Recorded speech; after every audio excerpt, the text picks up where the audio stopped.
Hi, my name is Manas and this is my Rebel Maze project. So my goal was to make a maze using Python, and Python is a language. So I tested my program.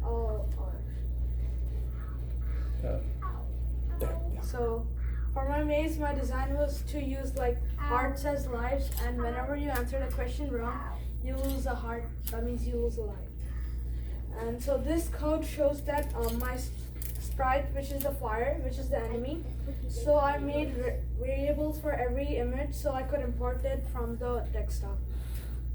So I tested my project over 200 times, and the two problems I faced were like importing the picture from the desktop. So I solved it by like changing the image to a GIF so that it is easy to import.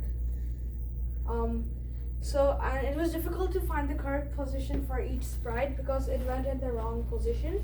So I solved the problem by like trying and like repeating it every time. So I learned how to code in Python. I learned how to import images from the desktop, and I learned how to move sprite. Thank you.